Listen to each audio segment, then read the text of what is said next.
Well, good morning, everybody. It's a beautiful day outside, a bit cold, but the perfect time to stay inside and talk about card games. And that's exactly what we're going to do because we have some more developing data on the Silver Age format. Last time we talked about Silver Age last week, everyone was all up in a kerfuffle about KO, and I joined them because KO is the tier 1 deck. And you know what?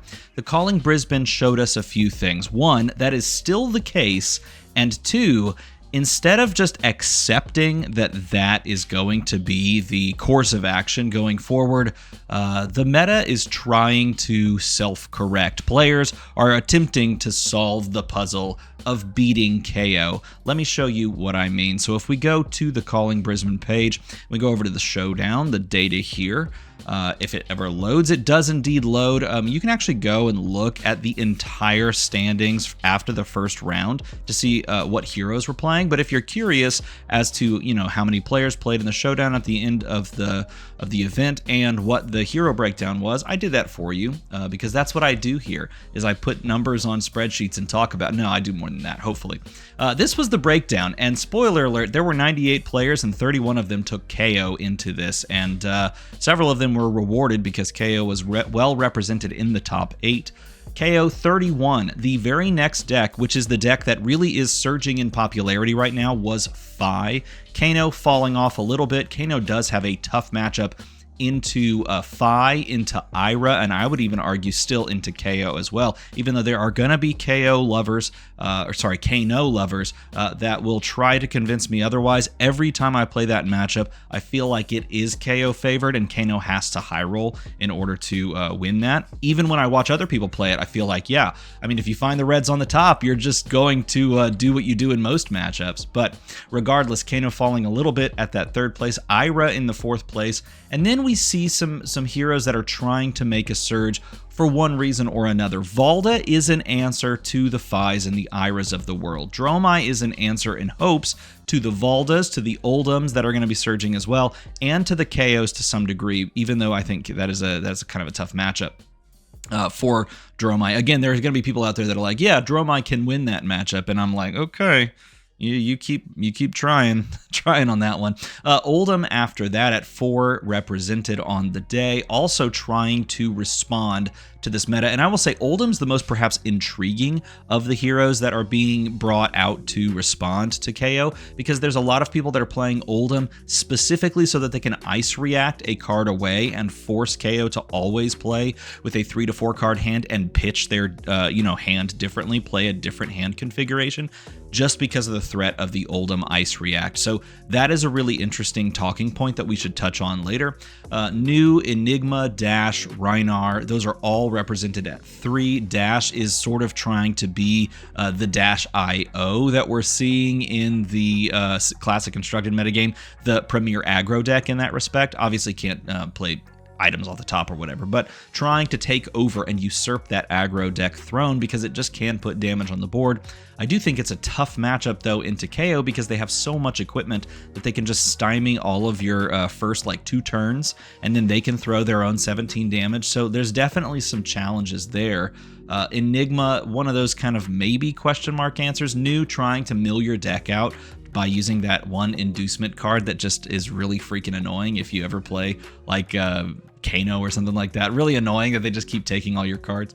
But that trying to answer maybe the meta in a way that hasn't really found success before in Silver Age. The block slop is the success there rather than the mill the deck out. And then there's a smattering of 1 represented heroes: Benji, Lexi, Azalea, Olympia, Riptide, which I am going to talk about later in this video, Syndra, Bravo, Flattering Showman, and 1 Icelander. But at the end of it all, if we go back to this page and we go to the bottom for the final standings, here is what we are represented, or I guess should say presented with. Dash IO. Emma Hollingsworth ends up taking the event down on Dash. I said Dash IO. Why the heck did I say Dash IO? I guess I'm Dash IO brained.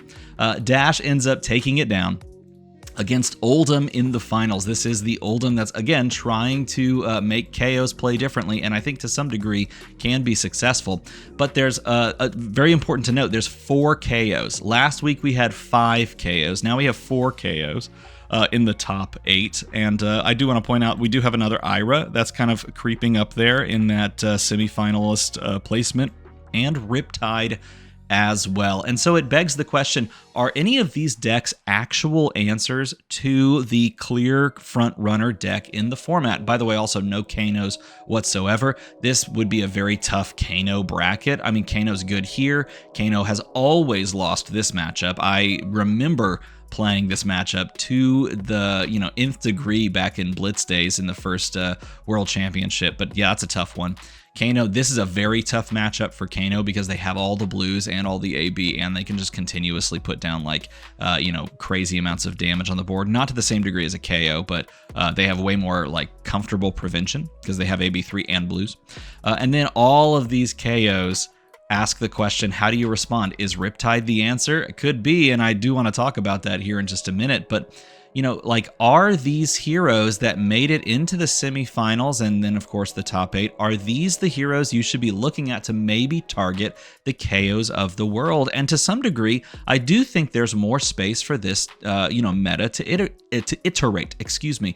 And I want to show you a couple of decks that I would recommend you try. If you're looking to target both KOs and also the ninjas of the world, including the Phis, because remember, Phi is being heavily represented.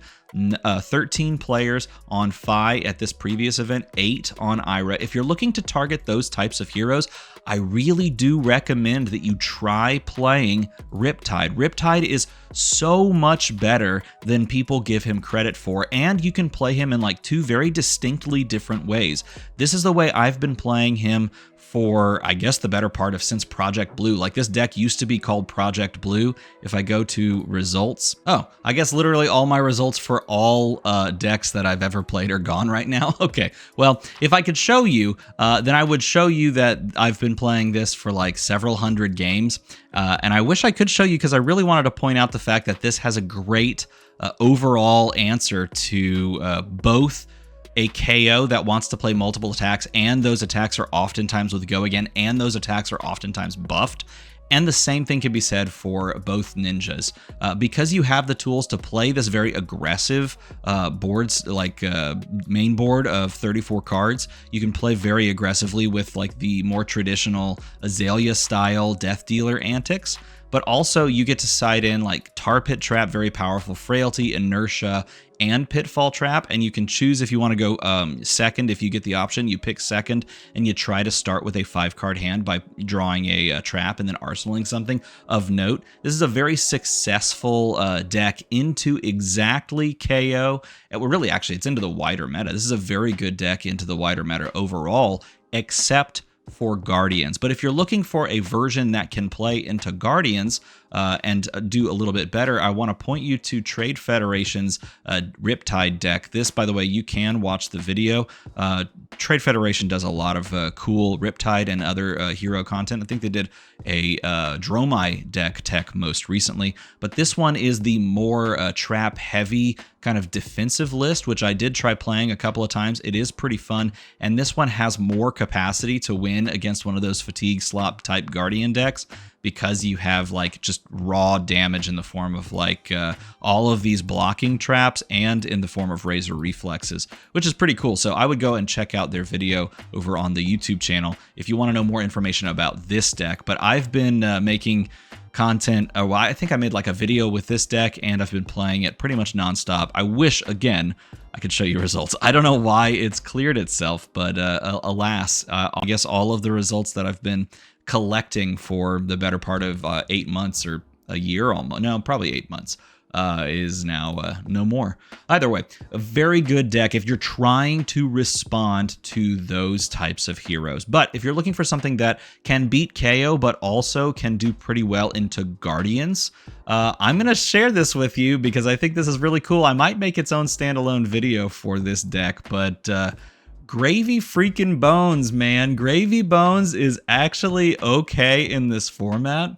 I've been playing this deck for the better part of 2 weeks. If you've been playing on Talishar at all in the Silver Age format, then you might have found me on Gravy Bones. This deck is, I don't want to call it a glass cannon because I do think it's more consistent than that, but I played against this, a similar version of this build, a more aggressive version of this build at my local armory against this guy, and he like cooked me. I was playing on Kano, and I knew that this matchup can get a little bit sticky for Kano if you don't find exactly what you're looking for early. But man, he was well insulated, and I sat there and I was like, man, you got to show me what like you've done with this list, because I tried playing Gravy Bones before this more defensively, and he was like, look, I have found more success with just committing to some of these things like yellow saltwater swells. Just sent me for a loop. I was like, really interesting, and so I tried it, and I've been tinkering around with it, been tinkering around with a sideboard. And this deck can really go. Again, I think all of my results. Oh no, this one shows up. Oh great. Okay, so I still have a 60% win rate across 34 matches with this version of the deck. It does have its weak matchups. This is a very polarizing deck. It can win against KO. I threw a game versus Kano. I do think that this is actually pretty okay against Kano, but man, this does struggle against some specific decks. Like, I don't know if this would ever really, truly, consistently win against a Dromai. Not sure. I threw one of these games against a Briar, so I do think I would be fairly 2-1 into Briar, but I don't think that's like indicative of how this deck would actually do. And this deck does struggle against like the ninjas. So if you're looking at a ninja heavy meta, maybe don't take this out. But man, if you're looking at a more mid-range, more Guardian, or more KO focused meta, this deck actually has some serious legs. The fact that you can do some cool things with like the combo with Trench blocking and then get 3 resources and play Unmovable from Arsenal means that like big, tall attacks don't feel nearly as scary. You have more life to insulate yourself, and then you have all the golden tipples, and you have all these swells, and you can stack up all of these resource points. You can even, like for really slow matchups, you can even play like the cool Trench Glory Seeker line where you set something in Arsenal, you just block with Trench, and you have a 6-card hand and go crazy. That was a cool idea. I mean, like this deck is really, really fun, and it does have the ability to maybe go toe-to-toe with some of those big name decks that you might not think that it can. And KO and Guardians and a couple of other heroes, this deck can actually do some serious stuff. But let's say that you're trying to find a deck that's a good all-rounder. Dorinthea is a serious option. By the way, I found this one. This is Templo. I don't know how you say this. Da Epifania? I don't know. I'm not sure. But I tried watching this video on the deck tech itself. It is in Portuguese, but you can translate it. Pretty solid overall deck tech, and not too long as well. I do appreciate that. It's like 13 minutes, 36 seconds. Pretty solid across the board. But the list itself, because nowadays everyone thinks Dorinthea as the overall like Decimator Great Axe build, but now that that deck has sort of been cut at the stump, going back to Dawnblade actually does have some profitability in a format where it's sort of dominated by KOs who just want to block with equipment, or by Ninja who don't really have the good capacity to block, and when you put them into blocking states, you can punish them hard for it. This is not a bad way to go about the deck. I was messing around with this. Now, there are some tough things about this list, like if you're playing into something like a dash, they do have the capacity to kind of stop your early turns, and your damage, if you've ever played as Dorinthea, your damage is calculatable. Overall, because, you know, oftentimes these attack reactions are just +3, right? And everyone can kind of calculate, okay, +3, and do you block on the first swing and the second swing? So when you go to Silver Age, you do have more of these types of like old school Dorinthea games where it's really just will they or won't they, and then calculate your +3s. So it's like back in the day type Dorinthea, but you can still just go really big. And I'm kind of a fan of pivoting to something like this in a format like this, where we again are presented with this type of breakdown with KO and Phi and Ira, and you can even put AB3 and some polarities in here, and you can call it a day from there and try to feel good against Kano as well. But if the meta does indeed shift to a more, you know, methodical Guardian, Ninja, KO focused thing, there are ways to attack a metagame like that. Is KO still the top dog? Yes. Unfortunately, KO is still the top dog. May not have won this weekend, but still the deck to beat in the format. But have we had metas where there's a deck to beat in the format before? Yeah, of course. Is it the end of the world? No, and I think that it's cool to see people trying to, dive deep and solve the puzzle that is this meta, break the meta wide open, if you will.